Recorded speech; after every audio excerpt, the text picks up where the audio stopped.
আসসালামু আলাইকুম। আজকে আমি আপনাদের দেখাবো এখানে ক্লোন স্ট্যাম্পস টুল এবং প্যাটার্ন স্ট্যাম্প টুলসের কাজ। চলুন ক্লোন স্ট্যাম্প টুলসের কাজ দিয়ে আমি শুরু করি।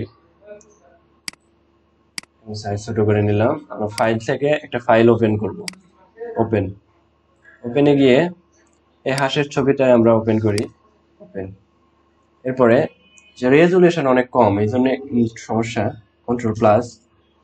এরপর এটা সিলেক্ট করার পর আমরা এখান থেকে সাইজটা একটু ছোট করে নেব। প্রথমে আমরা কিন্তু করছি ক্লোন স্ট্যাম্পস টুলস। এরপর এখানে গিয়ে যদি আমরা ক্লিক করি, দেখুন এখানে বলবে অল্টার ক্লিক করে কোনো একটা সোর্স ফাইলটা সিলেক্ট করা লাগবে। এরপর অন্য জায়গায় গিয়ে যদি ড্রপ করেন তাহলে ওটা কপি হবে। এখানে একটু সাইজ বড় হয়ে গেছে। হ্যাঁ, এটা সিলেক্ট সাইজ একটু বড় হলে সমস্যা নাই। এখানে অল্টার প্রেস করে যদি আমরা সিলেক্ট করি, দেখুন অল্টার প্রেস করার সাথে সাথে এখানে কপির চিহ্ন চলে এসেছে। এখানে কপি কপি হয়ে গেছে। এরপর আমরা এখানে পেস্ট করব। এখানে ড্র্যাগ এন্ড ড্রপ যদি করি এভাবে, বাম বাটন ধরে রেখে যদি আমরা এখানে ঘষি তাহলে দেখুন আমাদের পিকচারটি ডবল হয়ে গেছে। এরপর আবার অল্টার ডবল,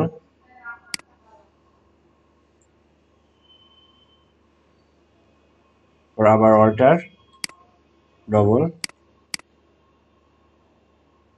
এভাবে আমরা একটা পিকচার থেকে একবারে সেম হুবহু কপি এভাবে অনেকগুলো করতে পারবো। আবার অল্টার কপি।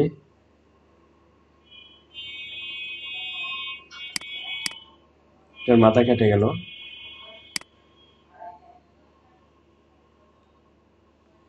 আশা করি বুঝতে পারছেন যে একটা পিকচার থেকে হুবহু সেম কপি করার জন্য আমরা বিশেষ করে এই step clone stamps tools tools এটা আমরা ব্যবহার করে থাকি।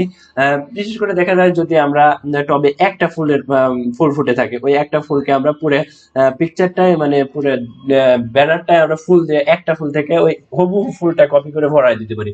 কিংবা একটা মানুষ আছে, আমি চাচ্ছি ওই একটা মানুষ পুরো পেজ দিয়ে থাকবে, তাহলে ওই একটা মানুষকে এভাবে অল্টার চেপে কপি করে পুরো জায়গা আমরা বিছিয়ে দিতে পারি।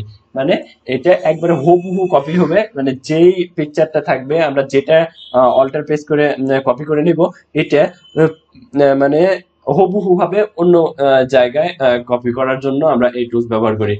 আপনি চাইলে আমরা একটা মানুষের ক্ষেত্রেও দেখায় দিতে পারি। যেমন, না মানুষ না, bird. Bird open, control plus.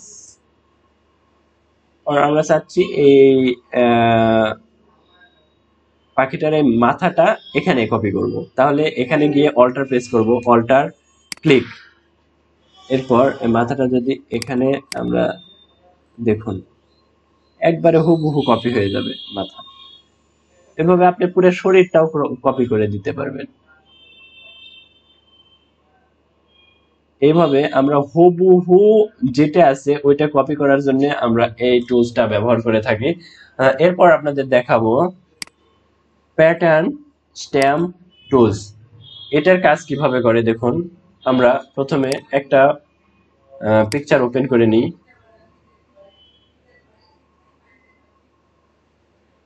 যেমন এই পিকচারটা।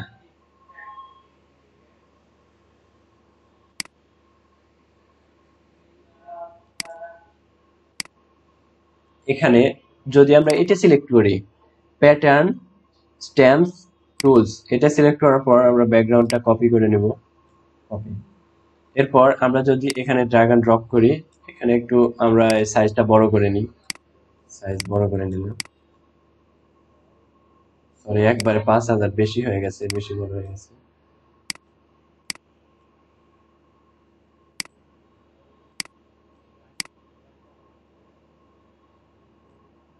এরপরে আমরা এখান থেকে ডিফল্টে যেগুলো দেওয়া আছে এখান থেকে যদি সিলেক্ট করি যে কোনোটা, এটা সিলেক্ট করলাম।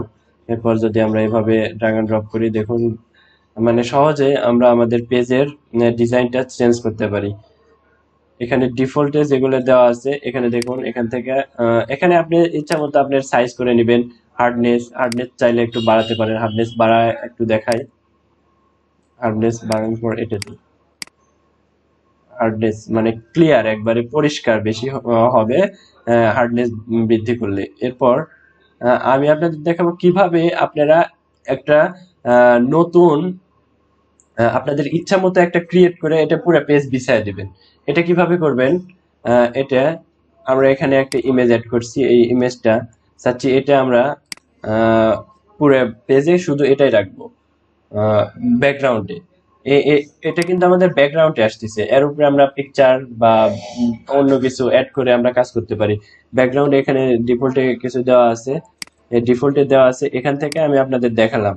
এবার আমি নতুন ক্রিয়েট করে দেখাবো আপনাদের। এই ব্যাকগ্রাউন্ডটা ডিফল্টে থেকে দেখালাম, এখন আমি নতুন একটা ক্রিয়েট করে দেখাবো। চলুন দেখাই। এখান থেকে আমরা এই পিকচারটা সিলেকশন টুল দিয়ে, রেক্টেঙ্গুলার সিলেকশন টুল দিয়ে এটা সিলেক্ট করব। এরপর আমরা চলে যাব এডিটে। এডিটে যাওয়ার পর এই যে ডিফাইন প্যাটার্ন, এখানে মানে ক্লিক করার পর এরকম একটা ইন্টারফেস আসবে। এখানে আমরা সিলেকশনে এখানে নাম লিখে রাখবো ব্রাশ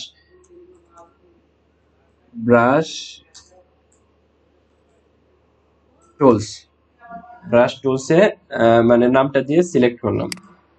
এরপর আমি যদি এখানে যাই, যাওয়ার পর এখানে প্যাটার্ন স্ট্যাম্পস টুলসটা সিলেক্ট করার পর আমি এখান থেকে এই যে ডিফল্টে যেগুলো দেওয়া আছে আমরা যেটা ক্রিয়েট করছি ওটাও কিন্তু ডিফল্টে চলে আসছে, এই যে চলে আসছে।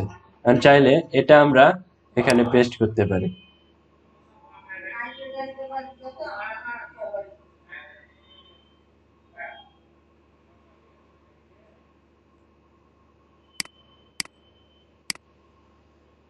আশা করি বিষয়টা আপনি বুঝতে পেরেছেন। হার্ডনেস আর এটা যদি এইভাবে রাখি তাহলে দেখুন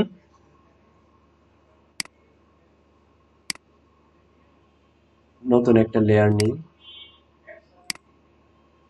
এখানে যদি পেস্ট করি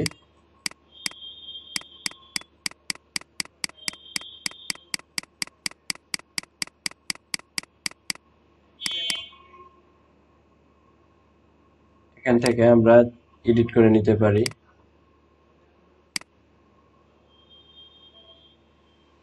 দেখুন এই ব্যাকগ্রাউন্ডটা কিন্তু আমি ক্রিয়েট করলাম। কিভাবে ক্রিয়েট করলাম আপনারা অবশ্যই বুঝতে পেরেছেন।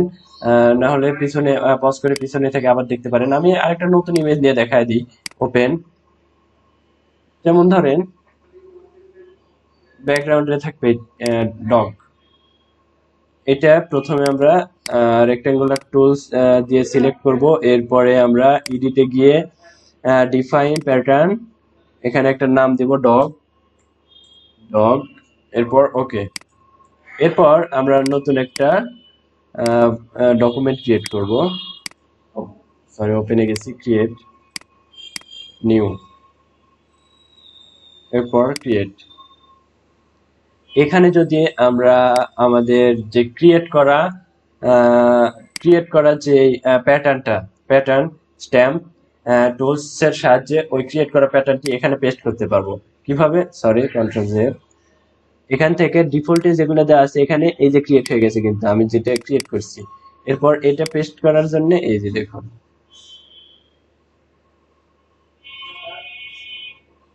অটোমেটিক ব্যাকগ্রাউন্ডে এটা নিয়ে নিছে। এখন আমি চাচ্ছি এতটুক নিব আর এতটুক, এই যে ক্রপ করা আমি আমার গত ভিডিওতে দেখিয়ে দিয়েছি, চ্যানেলে গিয়ে ভিডিও দেখতে পারেন।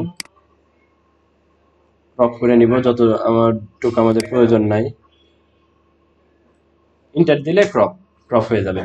এইভাবে আমরা আশা করি এই প্যাটার্ন স্ট্যাম্প টুলস এবং ক্লোন স্ট্যাম্প টুলসের কাজ আপনারা করতে পারবেন আশা করি। আর যদি কোনো সমস্যা হয় তাহলে কমেন্টে আমাকে জানাবেন।